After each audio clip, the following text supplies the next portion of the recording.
आखिर क्यों चढ़ाया जाता है शिवलिंग पर पानी? शिवलिंग पर पानी चढ़ाने के फायदे जहाँ तक होते हैं, साथ में नुकसान भी होते हैं अगर हम गलत तरीके से महादेव की शिवलिंग पर जलाभिषेक करते हैं। आप सबका स्वागत है आपके अपने ही चैनल मोरल शक्ति में।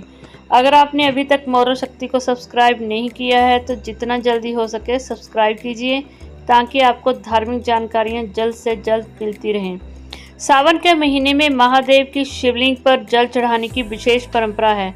कहा जाता है कि अगर सावन के महीने में भोलेनाथ को जल चढ़ाया जाए तो भगवान बहुत ज़्यादा खुश होते हैं। खासकर कुंवारी कन्याएं अगर सावन के महीने में शिव जी के व्रत रखती हैं, उपासना करती हैं और मंदिर में जाकर उनको जलाभिषेक करती हैं तो भगवान उनको मनचाहा वर देते हैं। साधक पर इतनी ज़्यादा कृपा उनकी बरसती है कि वो हमेशा ही भगवान महादेव के ही सहारे अपनी पूरी ज़िंदगी गुजार देते हैं। उनके मन में सिर्फ भगवान के लिए एक विश्वास और एक श्रद्धा का होना बहुत ज़रूरी है। हिंदू धर्म में कहा गया है कि अगर शिवलिंग पर जलाभिषेक के साथ साथ चंदन, धतूरा, बेल के पत्तर और गाय का शुद्ध घी और दूध, फल, मिठाई आदि शिवलिंग के ऊपर अर्पित की जाए तो इससे महादेव बहुत प्रसन्न होते हैं और यह चीज़ें महादेव को बहुत ज़्यादा प्रिय हैं। शिवलिंग पर पीतल के बर्तन से जल चढ़ाना चाहिए। जहां पर एक और शिवलिंग के ऊपर पीतल के बर्तन से जल चढ़ाने से महादेव खुश होते हैं, उनके साथ साथ सभी देवी देवता भी पीतल के बर्तन में जल चढ़ाने से खुश होते हैं।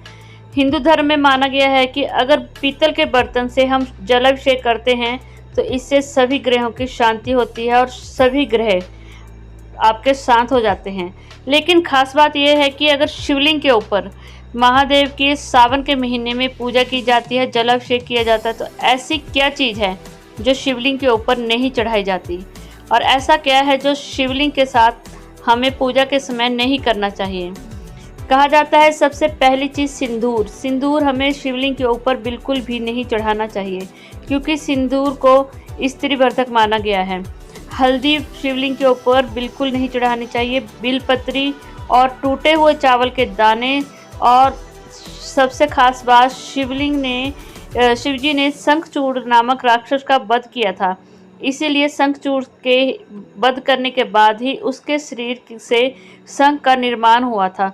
तो भगवान महादेव की पूजा में कभी भी शंख का उपयोग नहीं किया जाता है और ना ही कभी शिवलिंग के ऊपर तुलसी का उपयोग किया जाता है। एक समय की बात है जब महादेव ने वृंदा नाम की स्त्री का सतीत्व भंग करने के लिए उसके साथ धोखा किया था और छल से उसका सतीत्व भंग किया था।